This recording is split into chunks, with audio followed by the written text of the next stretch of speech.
Hello and welcome to a brand new episode of Lowdown. Today, I'm absolutely delighted to be joined by the internationally renowned football journalist, Ben Jacobs. Ben, a big warm welcome to the show. Great to be here, Connor. Happy New Year. Happy New Year to yourself. I mean, this has been a long time coming. I think at the second or third time of asking. I'm sort of disappointed because when you originally were kind enough to invite me, we were going to do it in Miami and I could have come on with a tan. And now I'm back in Edinburgh at the time of recording. So you get the pale version of me. I mean, we're speaking of me keeping my sanity. I suppose first let us begin. I'll turn the tables on you. How do you keep your sanity this time of year during the January transfer window? Well, I think the odd one about this window is it's relatively quiet, and some could say that's sort of a return to normality. But given we had summer, and January is always quieter than summers, but considering in that summer there was Saudi Arabia, there was Chelsea, there were quite a lot of new players and factors. And I think the feeling is that the Saudi market, Chelsea, Manchester United, these kind of clubs, big clubs or ambitious ones, are going to move a bit less in January, which means that I can start 2024 with a bit more sanity. But I suppose more broadly, the work that you put into a window predominantly is actually before the window because it's about developing those relationships very authentically and having personal connections that may or may not lead to information that you can use. I always sort of say to young journalists, if you want to do a window, then much like recruitment departments, you have to start before the window. Because if you get a contact, that's not success. The contact has to trust you. And very rarely are they going to give away too much information if they don't know you. So if you get that number or that email or that introduction in the window, then it's unlikely that you're going to be able to gain too much from it. And you have to be very genuine about it as well. So if again you get a number and you can't get anything out of that number and you say, okay, I'll move on, I'll try somebody else, then one day that contact that perhaps you've discounted will be very useful to you. So I don't really look at windows as windows. And I also don't really look at contacts as people that you're just milking for information. I try and develop genuine relationships with anyone I can in the industry at all levels and areas with very little expectation as to who might be useful at any given time. And then the more you build, the more equipped you are to then cover a story should it break. And that keeps you sane. The flip side is that you've still got to get up at 6 in the morning. You've still got to go to bed at about 1 in the morning. And you are constantly on your phone, constantly drinking that extra one or maybe even 3 cups of coffee over the course of the window. But I don't mind January as much because it comes and goes. We're already a week in. It hasn't been too bad. And you can see the finish line with January, whereas with summer, you start to feel after about 3 or 4 weeks, yikes, there's still 2 months to go. So I prefer the January window to the summer window. And if it's anything like those Cuban coffees down in Miami, I wonder for your health then. But I mean, naturally, you touched upon a few principles there that kind of speak to the endurability of your career and I suppose, the offset of luck. There's no luck there. It's all preparation. It's all methodically planned and detailed out. But it's been a career that's been going for 15, now on 20 years. And Ben, as his opening tradition on this show, could you please take us back through to the very start and your earliest football memory? Yeah, I mean, my earliest football memory away from a professional one was just going to Leicester with my dad. We were season ticket holders at the old Filbert Street, and my dad's a dentist, and he used to treat a Leicester goalkeeper, Carl Muggleton, along with a few other players. And I always used to think my dad was really cool at that point because he knew the footballers and he would apparently speak to them and get all of the information. Now, the adult brain in me thinks, how did he actually do that as a dentist with their mouth wide open and a bunch of appliances inside? But ultimately, he had that relationship and he was able to use that relationship when I was 5 to organize for me to be mascot for a reserve team game between Leicester and Notts County. And I met Carl and I had like a kickabout. And it was actually better in many ways because mascots with these big games they walk out collectively, they take their photo, they walk off. But this was a reserve team game, so I could pretty much do what I wanted. So we were on the pitch for ages. I was kicking the ball about, I was scoring a goal. I thought it was brilliant. There's probably only like maximum 1,000 people there. And then I ran off back into the stands. And I suppose from there, I thought I want to get into football. Of course, at that age, you want to be a footballer, but I was never good enough. I was a left winger. I made it actually to the Leicester School of Excellence as part of their summer camps. And then when I was about maybe 11 or 12, I realized I wanted to go into broadcasting. And part of that was actually local radio. I don't think that younger generations have this as much. But if you're supporting especially a smaller team, then when they went away, all you had in the sort of 90s, early 2000s was local radio. So I would turn on BBC Radio Leicester and I would get sucked into this radio commentary. And radio commentary is better for a broadcaster because you're the eyes and the ears. You're not an inconvenience. I think with TV, people feel like the commentator can say too much or cannot say something relevant or can say something obvious. But in radio, you have to describe everything. And if you stop talking, then that's that for the person that's listening. So you have to make it a spectacle. And one of my old bosses said that even if it's a 0-0 in radio, you can't be getting bored by it. You can't be slagging it off. You have to make it entertainment because you're part of it. And I loved that, the sort of theatre. So my dad, in conjunction with treating footballers, also used to do a dental phone-in on BBC Leicester, and he got me an in. And I went in and did about 2 years of work experience at quite a young age, answering phones, making tea. And BBC Leicester had like an uncanny knack of bringing through top broadcasters. So when I was there, I was working under people like Jeff Peters, who's now at TalkSport, Manish Bhasin, who's gone on to be a globally renowned broadcaster. They all came through BBC Leicester, and I was kind of work experience at that point. So it helped me getting in. And all you really do at that point is kind of make tea and listen and learn. And it was just before the digital age. So as you learned to edit, you were literally cutting things with razor blades and then taping them together. So that was kind of fun. And then about a year later, it all went digital. And I was kind of lucky, I suppose, because I was able to be one of the first to make that transition. So I was very comfortable with digital. And maybe some of the other people in the industry that had actually been there longer struggled to adapt because they'd done the other way for so many years. Then I went to uni, and this was the advantage of the BBC, really, that the connections you make in one station help you transition. And after Leicester, when I went to Oxford to study English at university, I was able to move from Leicester to Oxford based upon recommendations and do the same kind of job at university, still unpaid, but I had my BBC email, and that gives you those internal connections. And then after university, I kind of got lucky, really. I know we said before there's not much luck, but I do think this was a stroke of luck because Oxford was a station that is very atypical, or was anyway. And Oxford and Berkshire, so the Reading area, effectively, if we're talking in football terms, were all in Oxford. And there were two studios right next to each other. And the focus was always Oxford because at that point they were the bigger team. So I kind of got lucky in the sense I got given the secondary team sometimes, which was Reading. And then over time, Reading became bigger than Oxford. So then after university, this job came up in a local radio station outside of the BBC, a commercial radio station that was owned by John Medeski. So it was actually Reading's official station. And they got promoted to the Premier League, and I got offered this job as sports editor. So suddenly, out of nowhere, I was doing Premier League radio commentary. And that helps because you're rubbing shoulders with other journalists at a high caliber, you're making connections. And then from there, the rest is kind of history. I went on to 5 Live. I worked for beIN Sports in the Middle East, which was a fantastic experience because the World Cup was won.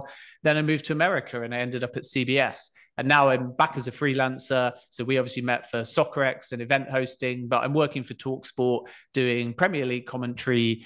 And I'm also their Middle East correspondent as well, which has been relatively big because of what's happened in Saudi Arabia. And in addition to that, there's things like the transfer news that I do and any consultancy stuff on the side, which can be very exciting. You can't really talk about the consultancy too much because it's a more private aspect of what do, but I find it fascinating when I get to go in with a client and help them transform a part of their business. It can be communications, it can be media training, it can be strategic, it can be digital, or sometimes with a client, it can be a kind of tender. It can be something that they're trying to bring to their business, and maybe they need a specific area of expertise that I can help them with. And I think that's great because you go in, you do your job, you come out, and you really feel like you've achieved something, because unlike journalism where you're constantly working, you get this opportunity with consultancy to have like a really defined period where you're judged on whether you succeed or you fail. So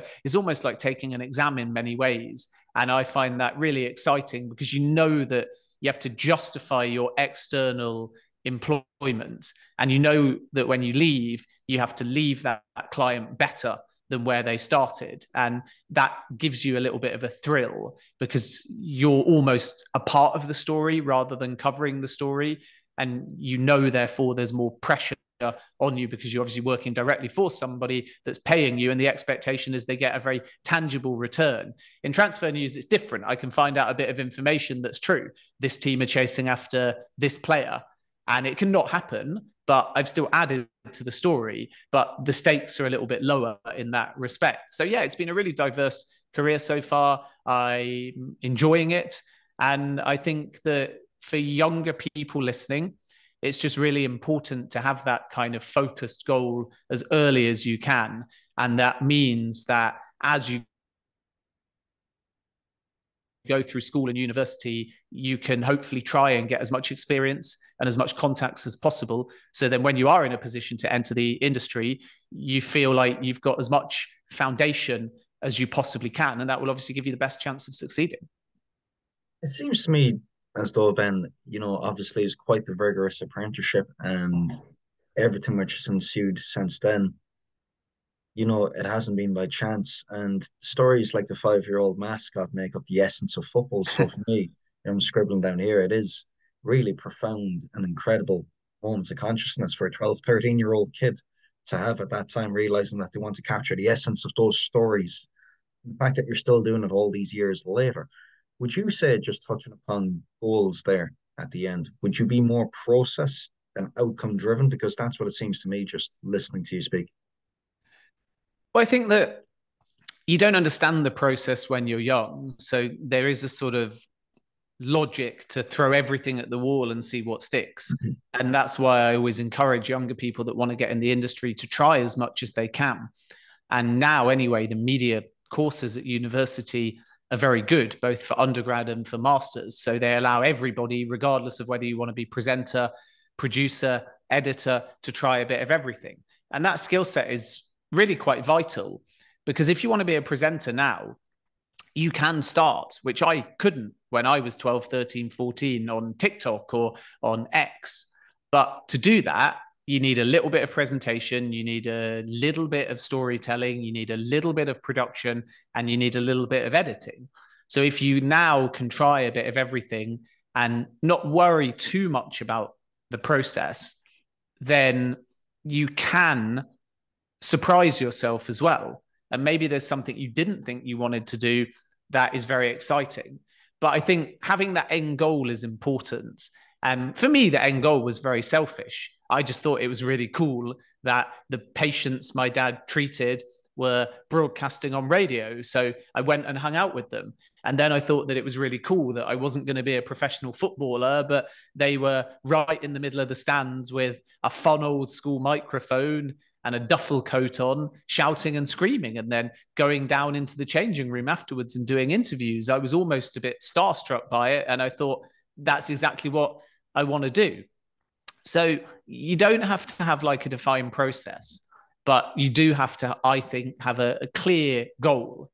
And then the irony of that clear goal is your path to it is unlikely to be linear. I know almost nobody in the industry that says when they're 18, let's say, I want to do this, I want to progress this way, I want to end up here. You might get to the end goal, but the path won't be straight. It will be squiggled, if you like. Whereas I think if you want to be a lawyer, you know that you do law undergrad or you do law conversion, then you do training, you get your training contract, So from there, it can go in any direction, of course. But you know, that first 4, 5, 6 years, or however much it is, of your education into your training contract, both academic and practical, is going to be taken care of. And sometimes that's nice, because once you're on that path, you've got that bubble of feeling like I can't do anything more. I think young journalists get a bit more impatient because they're looking around at everyone else and they're thinking, why am I not doing this? Why am I not getting that opportunity? How can I be like this person? And the imitation part and the process part are normal. But as long as you've got your end goal in mind, you've got to back yourself and you've got to do it your own way. And it will never be, as I say, this straight line. So be prepared to put a process in place. Don't forget your end goal, but then be prepared to adapt when your process is thrown out of the window. And there is, I know we said before with the sort of window, there isn't luck, if you like, but there's definitely luck or circumstance or opportunism within the actual employment aspect. But you increase your luck by putting in the hours. So it's all the things that people don't realize. As you said before, I started doing work experience when I was a teenager. I was unpaid until I was 18 years of age. I was losing money when I was at university because after I was at Oxford, I was then also traveling to Northampton where I got given an opportunity. And I was losing money because I was having to drive there, drive back. I was getting nothing other than a BBC email, which I thought was valuable. And in those days, there was no real work experience schemes. There was no real guarantee of getting paid, but it was amazing experience. Then the luck came when there was a Rushton and Diamonds commentator who had done it for 30 odd years. And he had, unfortunately, some personal circumstances. And one day he just couldn't make a game. And I was literally the closest person to the stadium. I was in the BBC Northampton studio and I was the editor, and I was due to run out and get coffee and McDonald's for the production staff. And about an hour before kickoff, there was a call saying, yikes, he's not going to be able to make it. And I was the closest person there, and I was the only person there that had done very basic broadcasting. So I got sent to do a full match commentary at 1 hour's notice. And then he never came back, unfortunately for him. But fortunately for me, they left me in that role. So suddenly I was full match commentating out of nowhere. And that's the luck aspect. But that luck doesn't happen if you didn't do the 6 years work experience, if you didn't forge the contacts, if you didn't decide to lose 20, 30 quid taking a train or a bus from Oxford to Northampton, if you didn't decide to lose sleep, if you didn't decide to lose a social engagement that you could have gone to at university that night. So there's all of these kind of aspects. And then from there were overnights I did, there were double shifts that I did. So when you sort of break through and you're young, people kind of think, how's that happened? And it's often that hard work that people don't realize. It's those overnights, it's those double shifts, it's those unpaid shifts, it's those missed social engagements, it's that working during the festive period. So you've got to put in the graft. And then, as I say, at some point, you'll get an opportunity and you might call it luck. But if you actually look back, then you probably find that you've created your own luck by putting in that hard work, and your process will be thrown out the window because your luck might be something totally unexpected, slightly different to what you were thinking. It might take you to a different country, a different location, a different organization, and then you have to sort of readjust. But never forget that end goal, because as long as you've got that end goal, then 5 years in, 10 years in, 15 years in, you can hopefully get to where you want to be. It's inspiring to listen to, Ben. And, it gets me thinking an awful lot too, because, I conflate that your rise with the ascent of optionality, be able that there's less options back then. It was like, do the hard work, otherwise you won't be able to forge that career in radio, broadcasting, paper, so on and so forth. Where fast forward to the present day, you look at imitation and imposter syndrome is rife. And then, equally in an age with a rapidly ever evolving news cycle. I mean, how do you yourself as a journalist, Ben, optimize for getting the story right versus just getting it out there? Yeah, I think it depends who you're working for and it depends what kind of channels you're broadcasting on. But as a broad rule and a really important one, you need to be right, not first. Sometimes you'll be under pressure to try and be first. Sometimes you'll have exclusive information and you will want to get that exclusive information out there and then build and add to the story afterwards. But the basic training is, if you're not confident in a story, you don't touch the story. And in transfer windows, we're always going to be, in inverted commas, wrong at times. But if you look back, it's not necessarily wrong so much as an evolving story. So if you choose to attack your story in blow by blow, which many journalists and outlets do, then you're following that roller coaster, and a transfer window is inherently unreliable. So I'm not wrong if I say players in advanced talks with this club, and then 4 days later, another club comes and hijacks it. That hijack only happened within those 4 days. So at the time I gave you the first piece of information, I'm right. But is that player, as I felt at that time, likely to go to that club? Probably not, if there's then been a late hijack. So it's kind of about trusting your process and ignoring the noise, because if you put together your storytelling, then you will see the context and the accuracy. But if you only read the aggregation on social media, if you only read the headlines, if you only read the top lines, if you only read the feedback from fans that wanted a player and didn't get him, they'll start to turn around to you and question the validity of your information. So you need to be thick-skinned, and you need to trust your process, and you need to be right. And if you can be right and first, then absolutely. But you're never going to be right and first unless you build up the contacts, and unless you attempt, where possible, to go to all sides. Because if you're covering, for example, Kylian Mbappe, we had this only last week. In the morning, Mbappe's rejected Real Madrid. At lunchtime in Spain, Real Madrid are not that fussed about getting any deal done at the moment. In the evening, Mbappe's agreed to join Real Madrid. The next morning, the Mbappe camp say there's no agreement. And this is the sort of games of the situation. And it's very easy for a young journalist in particular to develop any one of those contacts. So the first story could well have come from the Mbappe camp to try and generate interest, the rejection. A rejection's normally from an agent or a player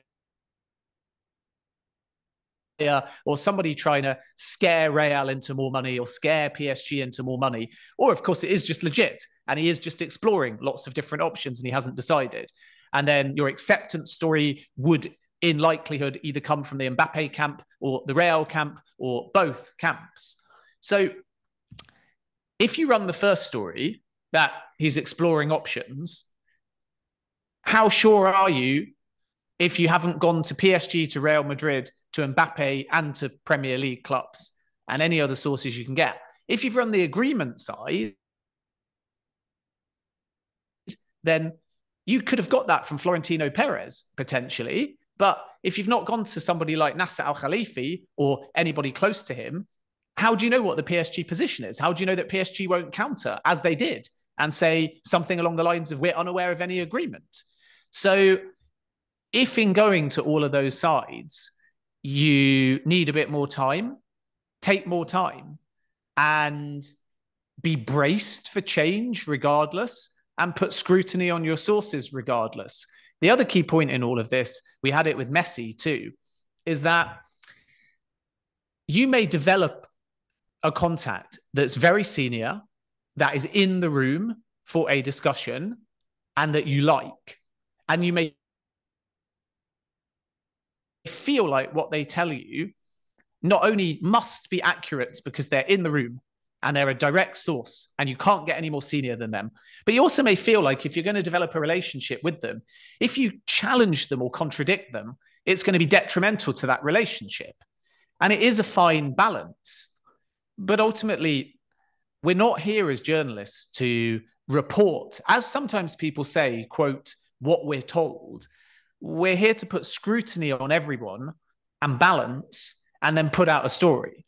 So even if someone in the room tells you something and you think, I trust them, you still should endeavor to put a bit of scrutiny on that from the other side before you put it out.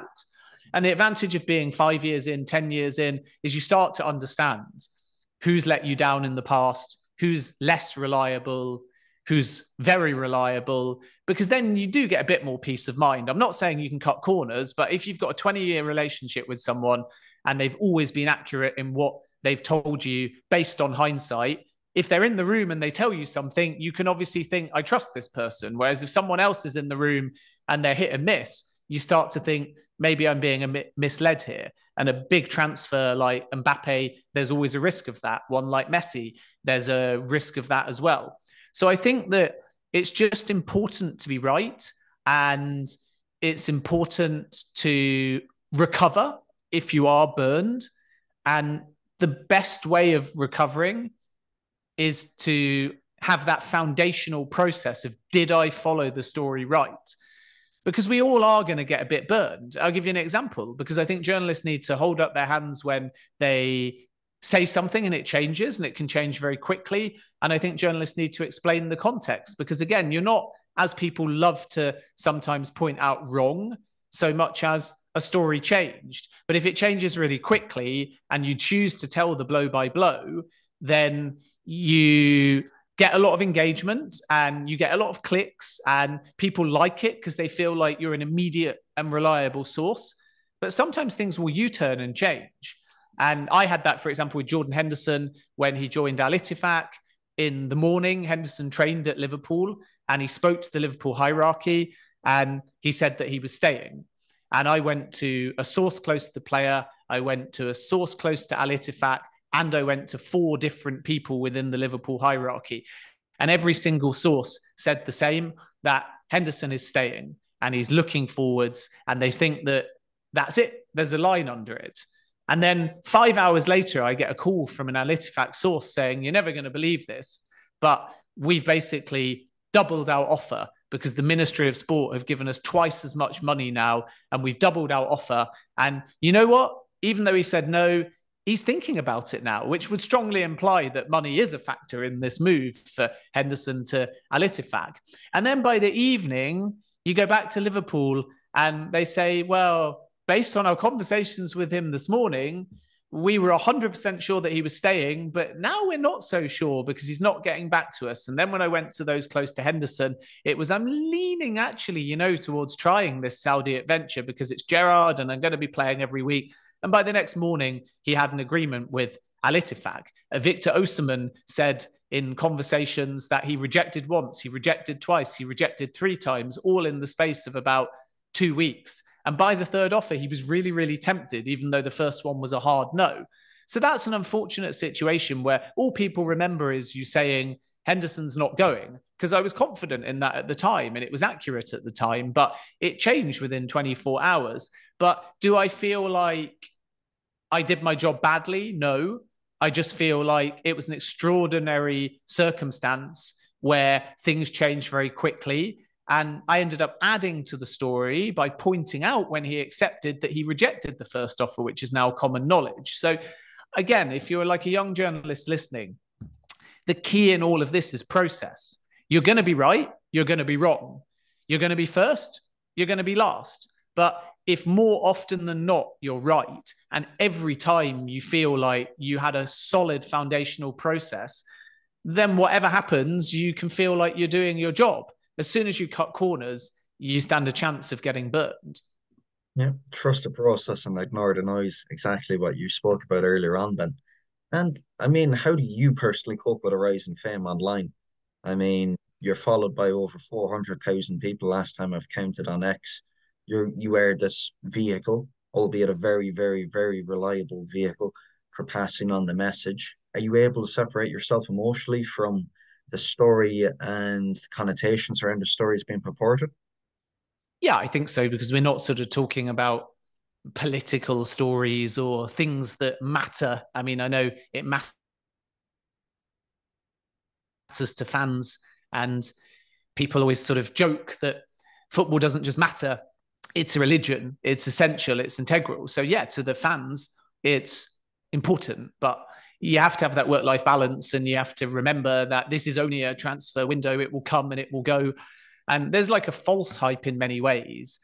At the time we're recording this, Radu Dragusin is on the brink of moving to Spurs. There's a late buy-in offer that could complicate things, but the feeling is from sources that Dragusin stands a very strong chance of going to Spurs. And there's a big hype, online around, as you say, this following that's grown. Announce Dragerson, is it done? And you think to yourself, hand on heart, how many Spurs fans, how many Bayern fans had ever heard of Radu Dragerson 3 weeks ago? Probably 10% at best. How many have seen him play a full 90 minutes? How many are aware of his attributes? But social media gets sucked into this. We need him. We're going to get him. There's a lot of competition. He must be good. Bayern are coming in. Now I'm even more invested in the transfer. So it creates this buzz and it creates this bond, I think, between fan bases, whether within, say, the Spurs community or rival fan bases that want to have banter, or fan bases and journalists. And I think the important thing is basically to develop a relationship with the fan bases, which is why I do a lot of podcasts and I try and engage as much as I can so they understand you and so they hear the full context. And so hopefully they grow to trust you. But at the same time, to realize that social media isn't everything. So I have that following on my personal handle, but I'm still ultimately, first and foremost, a broadcaster. I'm a football commentator. I'm an on-air reporter for television and for radio. So my primary concern is to do that job. And part of the reason why I like radio is the anonymity. Nobody's seeing you with the microphone. Nobody's speaking to you during the broadcast. You do your thing, you go home. It's very easy with radio to have anonymity because you're talking to so many people, but you're not right there in front of them. So then when you're done, you could actually walk by somebody that loves your work and they could have no idea what you look like in radio. And that's kind of quite fun. And it allows you to separate your work and your life balance. Whereas obviously, although there is anonymity for some on social media, there isn't for me.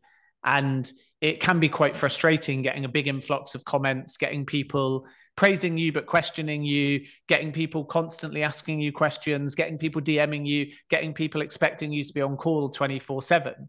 And you think, well, no, it's 9 p.m. I'm out to dinner. I'm going on a dog walk. I'm going to bed and binge watching The Crown or whatever. Like, we have lives. I think Fabrizio Romano is the only one that's somehow and incredibly capable of waking up at probably 7 in the morning and going to bed at probably 6:59 in the morning and getting about 1 minute sleep and still looking suave and Italian and being brilliant. But for the rest of us mortal beings, we need sleep, we need a break, we need coffee, we need downtime.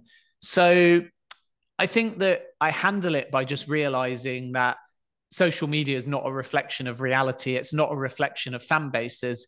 And sometimes Manchester United takeover was a good example. I would say very early, Ratcliffe was now leading because he changed from wanting majority, and that was kind of dead, to minority, and that was very much alive.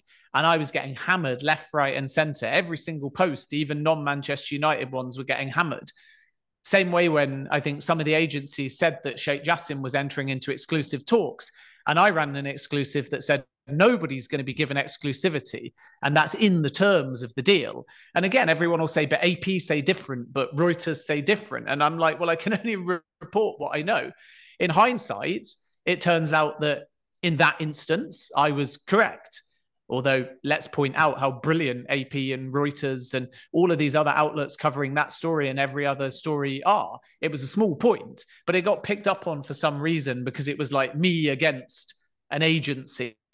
And I got absolutely hammered for it constantly. And I trusted my process. And in that particular point and case, I was right. So you have to sort of realize that the trolls, the people attacking you, it's often nothing personal. They just want what's best for their team, or they are actually bots and trolls, in which case there's no point in trying to have an argument with them. So you have to take a step back. You have to be professional and you have to trust your information. And if you do that, you can handle the storm that is social media. But if you get sucked into every comment, then you'll never get off your phone. And that's certainly not the life that I want. And Ben, this one has been very, very illuminating for me today. Thank you so much for coming on the show. I mean, it's lifted the veil off a profession, which is the chief storytelling position of our wonderful sport. Just finally, before we go, what would be the one bit of key advice you'd have for those aspiring journalists or broadcasters listening to you today, wishing to thread a similar path? I think because we touched on some bits of advice, I'll give a different piece, which is remember as a young prospective journalist, you're always at one advantage, which is the industry evolves, both from a contact point of view, owners, directors change, players, they come through. They're the same generation as a young journalist. It's arguably going to be harder when I turn 40, 50, 60 to get an affinity and a natural bonds with an 18-year-old footballer that might become the next superstar. It's a lot easier if you're a young journalist. Maybe you went to school with them. Maybe you know them through friendship circles. Maybe you can get to know them because you've got something in common. It's harder, arguably, as you get older because there's more distance. People think as you get older, you develop more contacts, but maybe, just maybe, there becomes a generational gap. And that's the same with technology as well. So if you're a young journalist, play to your strengths, play to the fact that if you're at media school, you're graduating in a class of maybe 100 people that are all going to go off and become guest bookers, directors, producers. One day, they might be able to employ you. You're going to have got whatever the latest training is, the latest version of Premiere, the latest camera, the latest industry trends. So as we get things like social media changing, again, you have a situation where you might be better trained than I am in certain areas, and you might be exactly what a company is looking for. You might be the right age, you might be the right style, you might be the right training. And in addition to that, employers are always looking for a diverse array of hires in terms of ages, voices, backgrounds. So my advice is really don't go into the industry with an inferiority complex because of age or lack of experience. Go in with that process and that goal and make sure that you play on the fact that you're graduating with the very latest in everything. And it's a lot harder for an older journalist to transition to a new trend than it is for a younger one. So make sure that you play to that because it just might get you hired. And this has been an absolute pleasure of mine to record with you today. Thanks so much for coming on. My pleasure. And once again, Happy New Year to everyone.